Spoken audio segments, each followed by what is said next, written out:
Good morning to the graduates of 2009. Good morning to the families and friends of the graduates. Those of you who came here today to see your loved one graduate from college. I will do something that President Hellman did at the beginning, but just extend my own thanks. As a governor of a state, as a citizen who cares about higher education, thank you for all the support that you gave these 258 graduates, the things that you did in their life journey to get them to the place that they are today. Give one more round of applause, please, to all those people who helped you through. You know who they are.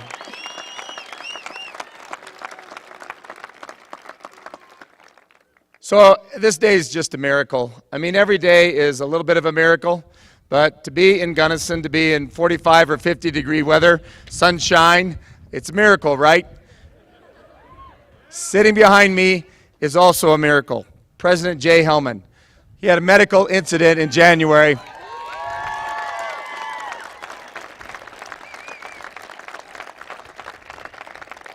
You know that your president had a medical incident in January, that it was really even life-threatening, and that he had medical treatment, he had successful medical treatment, and he is just a sign to us of courage and of resilience of the human condition. To get out of the car this morning and see Jay for the first time since he had his incident in January, for me, was to witness again the miracles of life, things that you'll experience throughout your life. Just give Jay one really big round of applause for everything that he...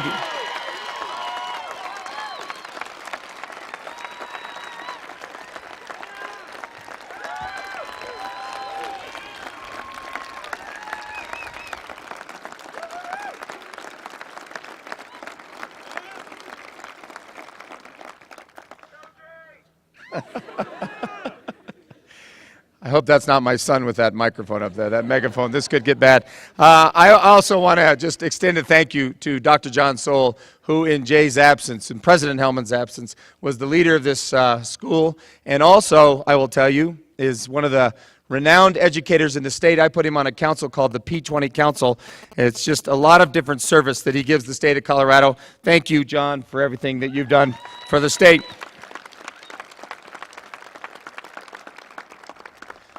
I want to thank the staff and the faculty. You are people who have committed your lives, your professional lives, to higher education. And when we say that, we talk about it in the abstract. The good news is, on a day like today, it's not abstract. It's concrete. It's represented by the faces and the lives of the people who sit here, leave here today, go to the next place in life, but are better for it and have changed their station in life because you committed your time, your energy, and really your entire profession to the development of these people before you. Thank you very much.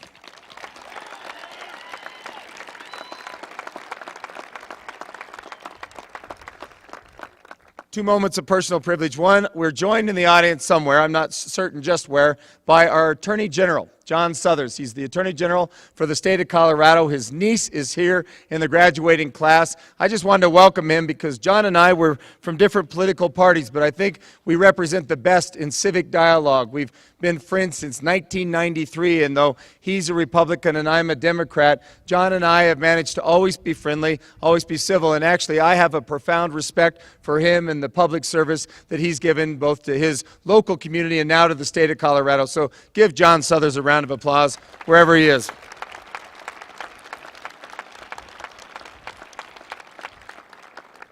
Finally, I want to just say that I'm also here with my family.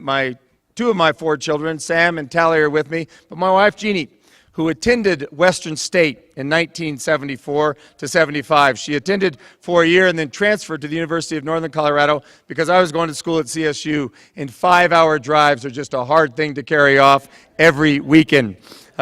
We have a lot of stories, and I'm actually sitting here today thinking, I don't ever remember a day when I was at Western State when Jeannie went here that the sun shone and it was like even warm under a robe. I remembered that I could, by being here in Gunnison, tell the temperature outside by how people's feet sounded crunching the snow as they walked by your room. And anybody who's gone to school here for 4 years or lived here knows what you're talking about. You can actually listen to how the snow sounds and understand.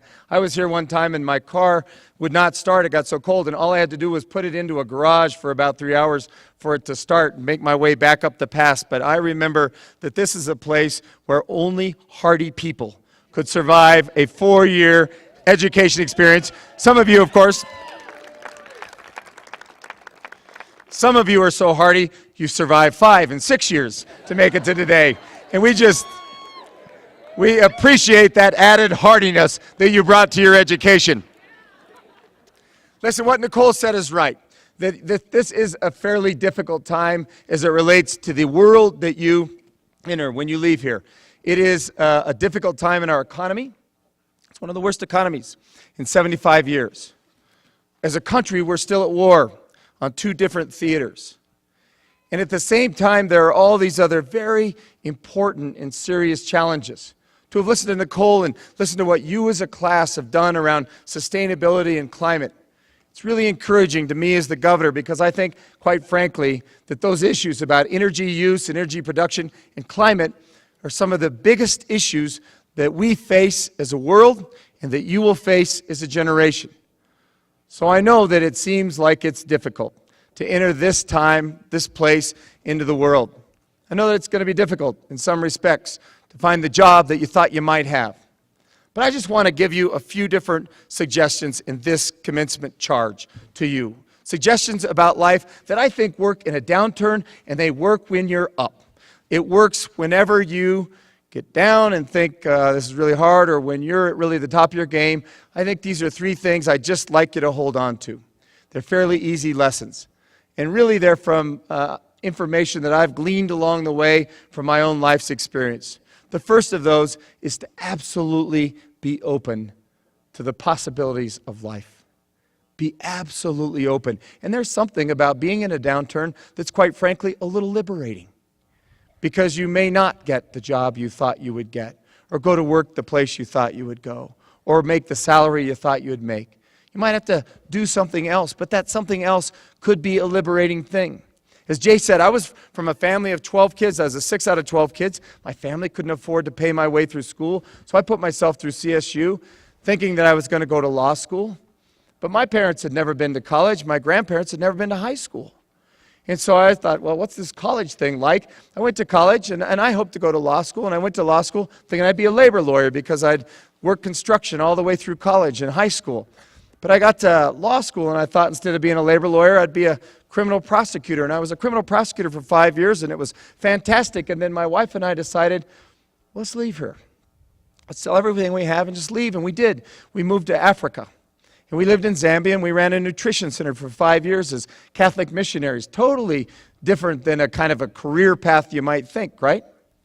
And then when we came back, I said, well, I'll go back into the world of prosecution. I was there about 2 years, I guess, and a governor appointed me to become the district attorney of Denver. It's an elected office, but my predecessor had left, and I had never thought about being in an elected office. I hadn't thought about it in high school or college or law school, but it wound up being the thing I wanted to do next, and I was open to it, and it worked out. And then while I was the district attorney, I became open to doing something else in elected life just because I saw the influence that leadership could have, and I saw how important it was for us to have the right kind of course and the right kind of direction, and that, I would at least challenge myself to run for the office. I won the office, and now I'm the governor, and I never sat in my commencement speech thinking, now that I got this over with, I can go to the next thing to be the governor. I was just open. I was just open to the possibilities that were there, and I really encourage you to be like that, to be really open about all those things that might present themselves as possibility. The second thing I'd ask you to do is follow your passion. Follow your passion. Jay used the word passionate in his speech, and he talked about how important it was that they had imbued you with some sense of passion. I really hope that's true. And your passion isn't static. It's not something that can't change over time. You can be really passionate about one thing, and that can be changed to another thing. It's okay for that to happen, but you should live a life of following your passion. There's a great writer who once said, he said, don't ask what the world needs. If you're thinking about what to do next, don't ask what the world needs.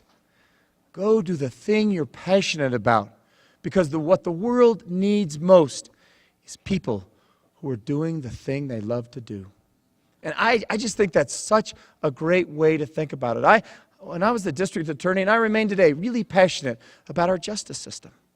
Really passionate about our justice system.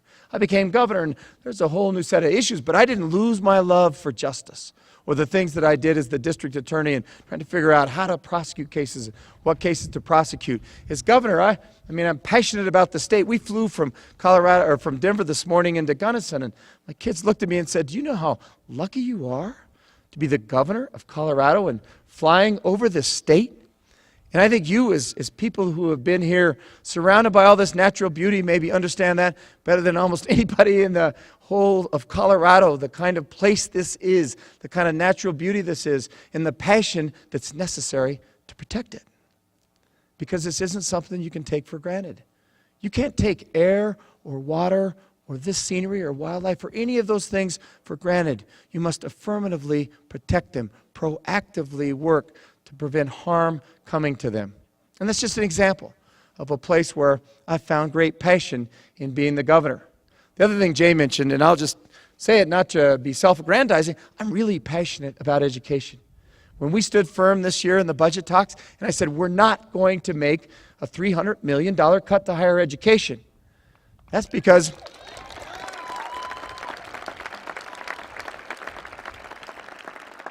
I just inserted that as an applause line. No, the reason is there's no amount of money we spend in this state that has a better return on its investment than education.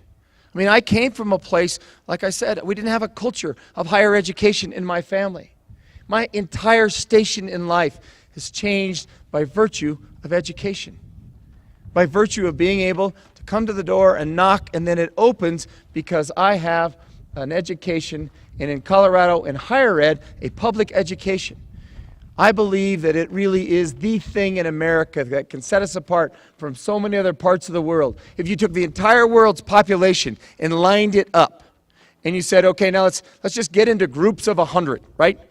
Groups of 100. Or let's take the whole world's population, just make it 100 people. Only one would have a higher education.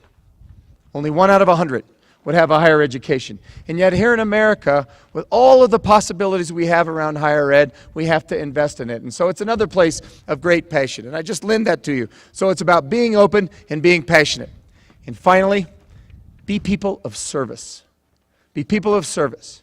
There's a lot of ways. I mean, we talk about military service, we talk about public service, like John Suthers and myself, like your professors. They're all part of public service, but it doesn't mean you have to be in the military, or you have to be in work for the government. It means you just have to have a mind about how you serve your fellow human being. Because you can be in the private sector and find ways to serve. You can be in a job that might not sound like a service job, and within the context of that job, you might serve, or outside in your community, you would serve. Alexis de Tocqueville, he's a French historian for you history majors. You know all about him. In 1830, he came here to America. And he looked at the American form of democracy, and he's really trying to figure out what's so special. And he wanted to take it back and export it back to Europe, because especially in France, where he's from, they're really wrestling and had gone through different transitions in their government and trying to figure out what kind of a government do we want to wind up having. And he said, there's a lot that's very special about America. He said the thing that probably is most distinctive about them is they have the concept he called self-interest well understood. That we as a country were founded, and we were founded really based on religious freedom, but there were a lot of religious principles that undergirded what became our civic values. And those civic values then were about how do we take care of each other. Is one of the primary civic values we had early on as a country. How do we take care of each other? And self-interest well understood was that, we get it, we get this concept that if we act in other people's self-interest, that our self-interest is promoted. That we're a body of people, a community of people. And that's whether you talk about the Gunnison community, the Western State community, the Colorado community, or the national community. And even again, Nicole's discussion about going to Louisiana, that's self-interest well understood. Because there will come a day for you and for me when we will need other people to help us. We'll need other people in some way to offer service to us. And we as Americans, again, have for so long in this country been a people who understood this concept of serving each other. And at the end of the day, it really can make a tremendous difference in your life if you're about service to others. When Jeannie and I went to Zambia and worked in the Food and Nutrition Center there for 3 years, of course we had this idealistic notion that we would be in the third world. And we would be helping feed kids. And there, 35% of the kids under 5 were seriously undernourished or malnourished. We were going to be over there and helping them. At the end of the day, we were the ones who learned the most. We were the ones who received the most. And we were the ones who were loved the most. We saw grace and beauty among these people who were part of a third world country that really is unimaginable unless you experience it. And we got there because we had a sense of service. And I would just encourage you that as you're open and you're passionate, that you also think about how to be of service. And really, we all look for meaning in life. So, this is sort of the commencement. This is where, excuse me, you go to the next thing. It is important. No, now my voice goes. It's really important that as you do that, you understand there will be a day when you'll ask yourself, was this meaningful? Was it meaningful? And meaning in life just means, I think, that at the end of the day you say, I was about something that was much, much bigger than just me. I was about other people. I was about service. And you get there, I think, by following your passions and being open to all the possibilities. So thank you for the privilege of being with you today. God bless you. Congratulations, class of 2009.